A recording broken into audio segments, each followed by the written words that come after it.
Band کر لوں اپنے نیز کو اور پھر ہاتھوں کے ساتھ میں خارج کر لوں گا۔ اب توجہ اس سائڈ پہ ہے، پھر مجھے محسوس ہوا کہ اب میری ٹانگیں جو ہیں دونوں گھٹنوں تک سن ہو چکی ہیں۔ جب ادھر میری توجہ ہوئی تو میں نے تھوڑا فوکس کیا کہ یہ مسئلہ کیا ہے۔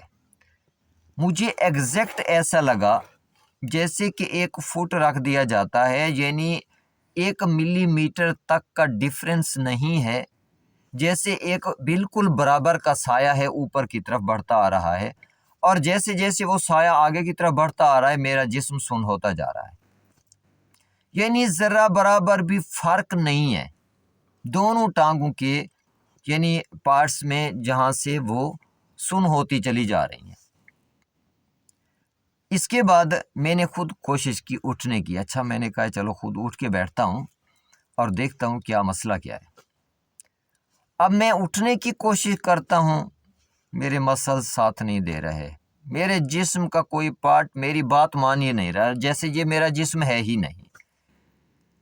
اب میں پھر اس سائڈ پہ متوجہ ہو گیا، یعنی پھر اپنے جسم کے ساتھ اٹھنے کے حوالے سے میں کھیلنا شروع کر دیا میں نے، کہ کوشش کرتا ہوں اچھا ایسے اٹھنے کی، نہیں اٹھ سکتا۔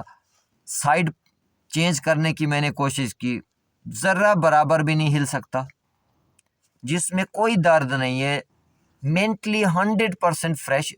اس سے آپ خود اندازہ لگا سکتے ہیں کہ میں کھیل رہا ہوں، اس کو مذاق سمجھ رہا ہوں، مذاق کے طور پہ لے رہا ہوں، یعنی اتنا مینٹلی فریش بھی ہوں، پریشانی بھی نہیں ہے اور اس کو اتنا سیریس بھی میں نہیں لے رہا، مذاق کر رہا ہوں اس چیز کے ساتھ۔ اس کے بعد میں نے کہا اچھا چلو ایسا کرتا ہوں کہ اب تو یہ میرے گھٹنوں سے اوپر تک آ گئی ہے یہ سن ہونے والا مسئلہ، اب میں اپنے ہاتھوں کے ساتھ خارج کر لیتا ہوں، پاؤں کو، ٹانگوں کو مسل لیتا ہوں۔ تو پھر میری توجہ اپنے ہاتھوں کی طرف، بازو کی طرف چلی گئی۔ اب میں کوشش کر رہا ہوں کہ ہاتھوں کو حرکت دوں، انگلیوں کو حرکت دوں، نہیں دے سکتا۔ اس کے بعد پھر میں نے محسوس کیا کہ مسلسل وہ سایہ اوپر کی طرف جیسے بڑھتا آ رہا ہے اور میرا جسم سن ہوتا چلا جا رہا ہے۔ اب میری ٹانگیں تقریباً سن ہو چکی تھیں،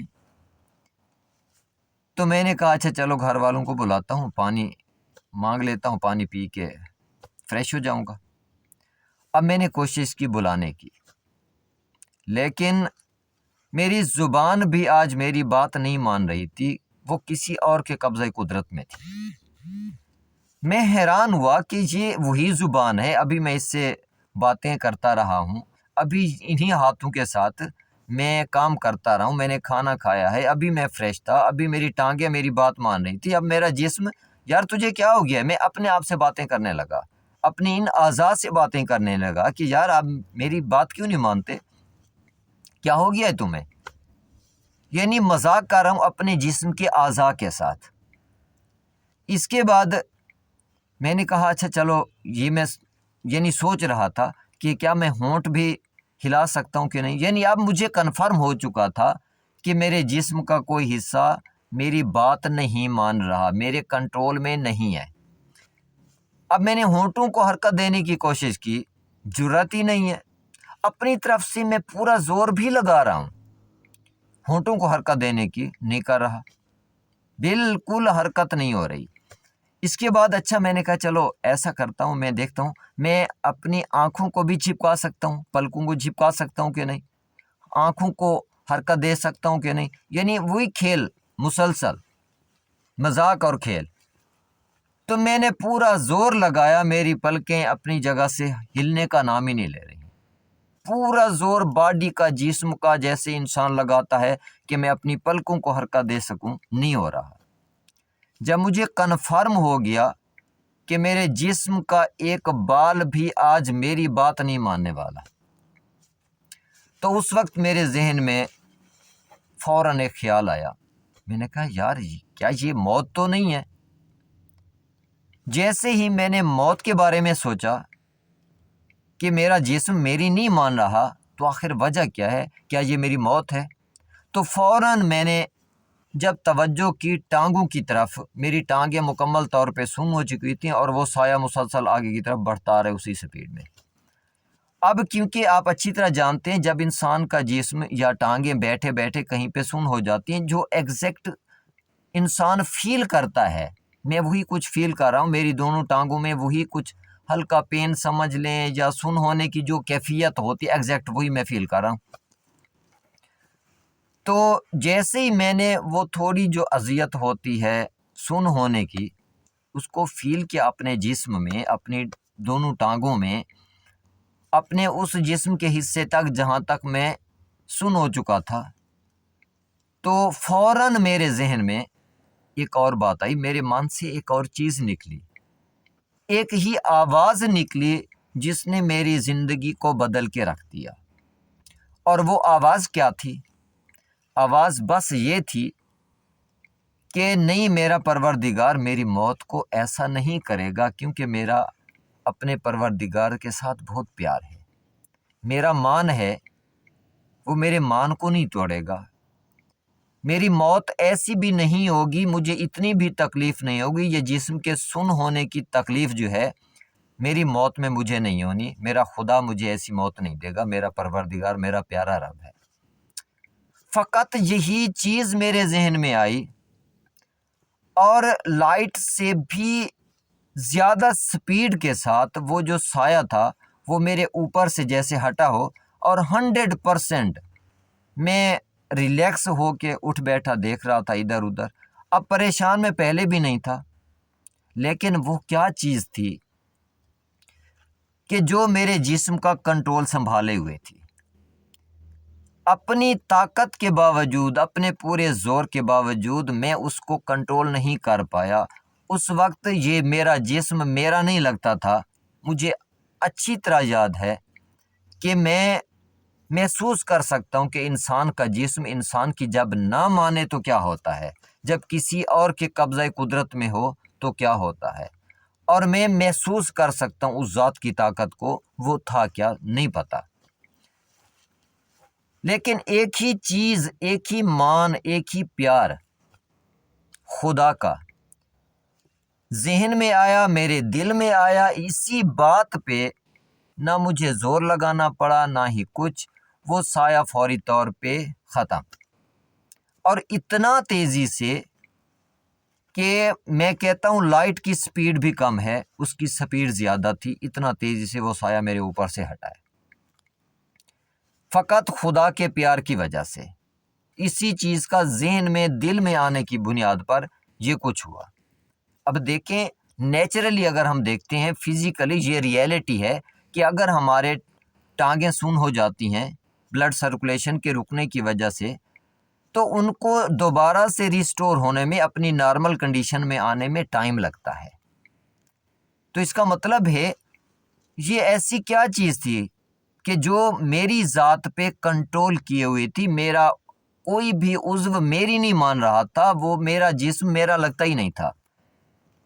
تو وہ کون سی ذات تھی، کون سی قوت تھی جس کے قبضہ قدرت میں میں چلا گیا تھا، میرا جسم چلا گیا تھا، حالانکہ میں تھا، میں تو زور لگا رہا تھا اپنے جسم کو حرکت دینے کے لیے، اٹھنے کے لیے، بات کرنے کے لیے، نہ میں بات کر سکا، نہ میں پلکوں کو جھپکا سکا، نہ ہاتھوں کو حرکت دے سکا، نہ ٹانگوں کو حرکت دے سکا، انگلیوں کو حرکت نہیں دے سکا، تو یہ تھا کیا؟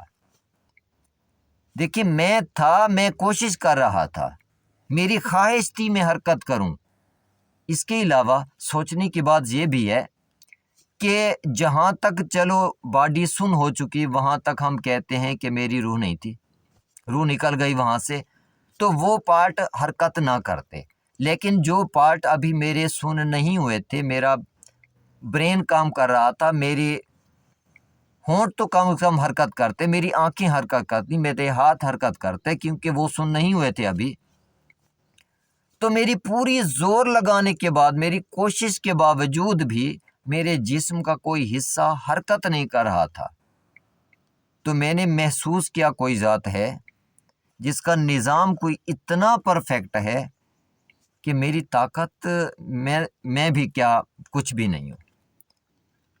تو اسی لیے کیا واقعی یہ موت تھی، یا اللہ تعالیٰ نے مجھے کچھ حقیقت کے بارے میں آگاہ کیا ہے کہ دیکھو، جب انسان کا نفس جسم میں ہو جو میں ایک چیز کو سمجھا ہوں، کیونکہ میں فرعون پہ بھی کام کر رہا تھا، کہ کیونکہ اللہ تعالیٰ نے جس آیت میں فرمایا کہ میں نے فرعون کے نفس کو اس کے جسم میں سٹور کر دیا، تو میں اس پہ ریسرچ کر رہا تھا. شاید میرے پروردگار نے یہی حقیقت مجھے دکھائی، کیونکہ میرے ذہن میں مختلف قسم کے سوالات تھے کہ جب انسان مر جاتا ہے تو پھر نفس کیسے اس میں رہ سکتا ہے.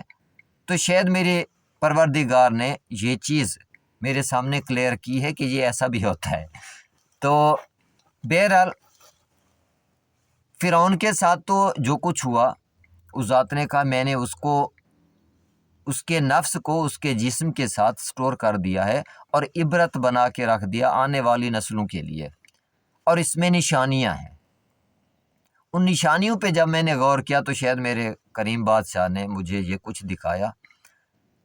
تو اتنا ضرور ہے کہ جب موت آتی ہے، اس کا مطلب ہے تو پھر انسان کا کنٹرول جو ہے، جو میں فیل کر چکا ہوں، ہمارا اپنی ذات پہ، اس جسم پہ ذرہ برابر بھی اختیار نہیں ہوتا. بس فرق اتنا تھا کہ اس ذات نے میری آنکھوں کے سامنے سے پردے نہیں ہٹائے، کیونکہ جب پردے ہٹ جاتے ہیں تو شاید پھر مہلت انسان کے لیے نہیں ہوتی. اس ذات نے میری آنکھوں کے سامنے سے پردے نہیں ہٹائے، میں نے اور دیکھا کچھ نہیں. اس وجہ سے شاید مجھے میرے کریم بادشاہ نے مہلت دے دی واپس دنیا میں آنے کی، یا پھر مجھے اس حقیقت سے آگاہ کیا کہ موت کے وقت ہوتا کیا ہے، موت ہوتی کیسی ہے. اور جو انسان اس دنیا میں اپنے آپ کو بڑی طاقت سمجھ رہا ہوتا ہے، اس وقت حقیقت میں وہ کیا ہوتا ہے اور حقیقت میں کتنا بے بس ہوتا ہے. اپنا زور لگانے کے باوجود انسان کچھ نہیں کر پاتا. انسان کی طاقت کچھ بھی نہیں ہے، ریئلٹی میں کچھ اور ہے. ظاہری طور پہ یہ اس کے احسانات ہیں، یقینی کہ ہمارے ہاتھ بھی ہمارا حکم مانتے ہیں، ہماری بات مانتے ہیں. حکم تو خیر کیا کہہ سکتا ہوں، حکم تو اسی ذات کا ہے. تو ہمارے ہاتھ بھی ہماری بات مانتے ہیں، ہماری ٹانگیں ہماری بات مانتے ہیں، ہماری زبان ہماری بات مانتی ہے، لیکن ایک وقت تک کے لیے. تو بہرحال جب تک اس ذات نے ہمیں وقت دیا ہے، ہمیں اس کی عطا کردہ اس نعمت کو سوچ سمجھ کے استعمال کرنا چاہیے. اپنے جسم کو اس ذات کے حکم کے مطابق استعمال کرنا چاہیے، ورنہ انجام اللہ معاف کرے. جو طاقت میں دیکھ چکا، ہر انسان دیکھنے والا ہے. تو میری دعا ہے آپ کے لیے، آپ اللہ تعالیٰ کی امان میں رہیں اور اپنے اس جسم کو اس کی رضا کے مطابق استعمال کرتے رہیں. اللہ حافظ.